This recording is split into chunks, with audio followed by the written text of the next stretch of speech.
Hi y'all. I've got you propped up in a spot that I think you're probably going to fall. So you're going to need your helmet and ice packs. There's plenty around because everybody's hoarding toilet paper. I don't get hoarding toilet paper. I really don't. I don't. I've not bought toilet paper in probably 15 years or longer. And I know all y'all going, oh my God, Sunshine, what are you doing not using toilet paper? I use baby wipes. I love baby wipes. I'm all about being clean, and when you're a big girl, you gotta make sure you're clean. All your wrinkles and crevices. I know, TMI. But I'm not about to buy toilet paper. It looks like a Black Friday out there buying toilet paper. I'm like, if you got the virus, how about we do something productive with it and go sneeze on Congress? And that lady that messes with her teeth, go sneeze on them and let's fix Congress. Do something productive with this thing. Right? But every time there's an election, there's some kind of virus or outbreak. So it's just a ploy. It's just stupid. It's just stupid. And what's really stupid is they canceled the Houston Livestock Rodeo, which is bullcrap. I love the rodeo. And then NASCAR's not allowing audience. They're going to race, and only the crew and the members and the pit crew and all that are only going to be there, but you can't attend the race. Bull crap. So I no longer have a TV, so I can't watch the race anymore. I know, I'm like one of the rare Americans that doesn't have a TV. Well, because my TV, I'm poor. Any hoozles. I started working on that shawl. But I don't know how to go about the color change just yet. Because what I kind of think I figured out is that it's got 166 rows. And I'm only doing 2 colors. So I don't know. I want it to be chunks of color, like big chunks. And I don't really know math. So I'm not real sure how to go about decide. I know there's a strap generator on, you can Google strap generator. But I just don't know how I want to do it just yet. Because if I only do, let's see, 166 divided by 2, it'd be 83 rows of each color. But I want it to be white, purple, white, purple, white, purple. So I don't know how I'm going to do that just yet. I haven't asked Miss Beth, because it's too early for her. I'm not going to bother her this early. Well, it is almost 2 o'clock in the afternoon. But I'm not going to bother. So, anyway, I think I'm just going to go with 10 rows each. I guess that's what I'm going to do. Maybe 20. I don't know. I just want to make sure I have white on the bottom, and I want to finish with white. I know that part. Other than that, I don't have any answers. So, here's what it is so far. Oh, that's upside down. Let's try it this way. Let me put it on my blue shirt. Maybe not. So, that's what I've got so far. Now, I'm going to fix and do row 10. So, I'm going to do row 10 in white. And then I'm going to switch to purple. It's going to switch in the middle of the pattern. But there's not a good place. There's not a set where it's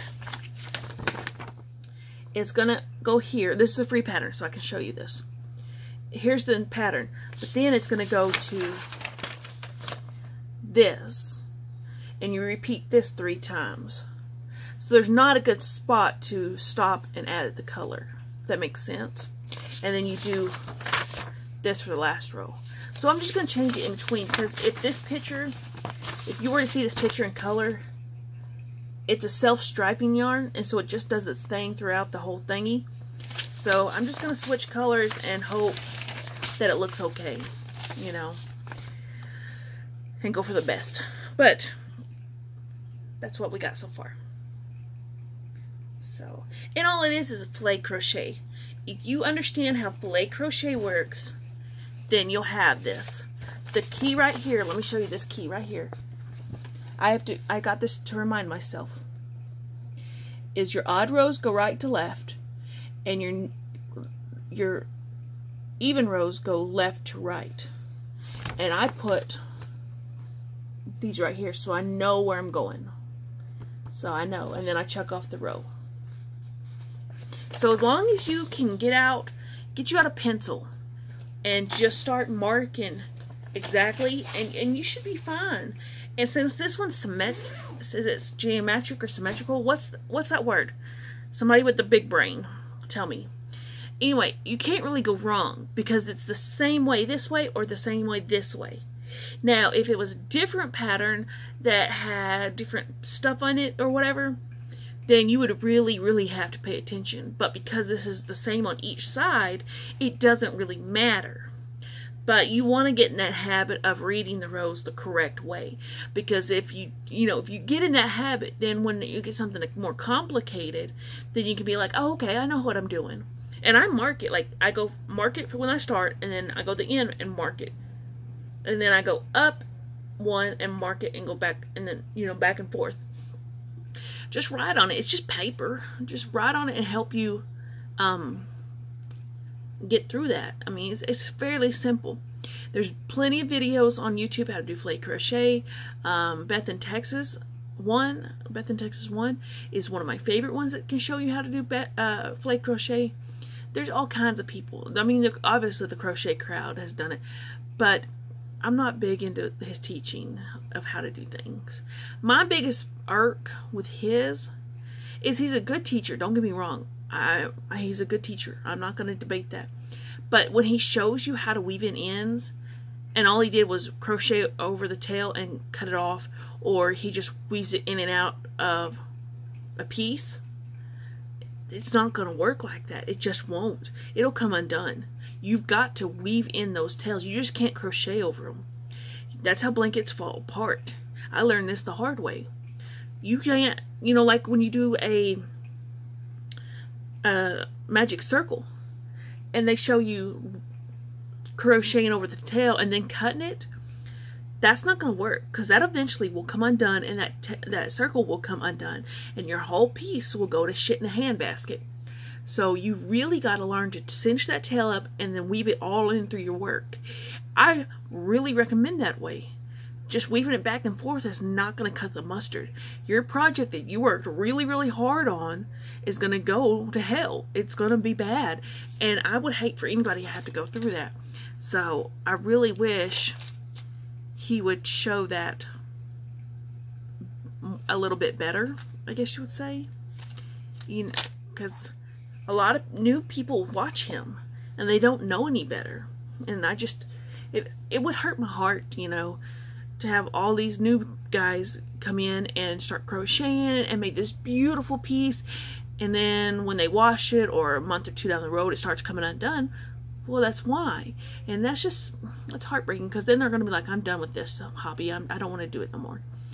And we're here to teach everybody to carry on the craft.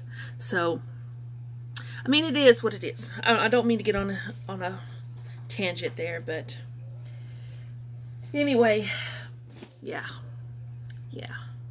So, what am I saying? Tomorrow, the mover's been paid. Tomorrow I'm leaving. I'm going to move my camper. My best friend came through for me. I owe him like millions at this point. It's crazy. But I was like, I don't know what else to do, because I need to get off this property. The internet's going to be canceled, and the electricity's canceled, and I'll be out of here tomorrow. We still don't have an electric solution solved just yet, because I told Alex, I said, I need to make sure it's done right, so we're going to have to figure out how to get some money to get the electrician out here, or out there, because I want it done right. I don't want to just put in a breaker and then blow the whole house breaker, because that would really suck. I don't want to ruin nobody's property. And I don't know how much it would cost to do all that. So he and his brother are going to make sure my generator's clean and ready to go. And we're going to run the generator. If I can get money to get the propane, then my refrigerator can run off propane. And because this rig's made to be off-grid. I can run on propane, I can run on electric, I can run on battery. I mean, I can do it all. I just gotta find somebody to come do my tanks. And, you know, thankfully, there's no food in my fridge, so nothing's gonna spoil. And I don't really have to run it. So, I maybe just get away with an extension cord, because all I need to do is charge my phone. And I have a cooler for drinks. But I get food stamps tomorrow, so I don't know how this is going to work. So, anyway, I hope you'll have a wonderful day. And it's kind of raining here. And it's nice and cool, and I'm not sweating. Yesterday it got so hot. It was like 80 something. And I was sitting here sweating. I was like, I'm going to have to get used to it, because you know, I may need that extension cord to plug in a fan, because it may be a little toasty. So, anyway, I'm going to work on that shawl some more today, and get everything started to pack up, get everything moved, so that I can be raring to go tomorrow, and get out there in the country. I mean, it's country, like cows across the street country. I think I've told y'all that. But there's roosters, there's cows across the street, there's a donkey. It's country. And I like that way. Because I hate the city meddling in people's business. There's no point in it. There's just no point. And this city is about to piss me off. It really is. I'm like, you know, we could get really crappy and make a few phone calls and have this whole neighborhood turned upside down. But we're not going to. So, because it could get ugly. It could get ugly if we wanted it to. So, y'all take care. I will talk to you later. Spread peace, love, and kindness.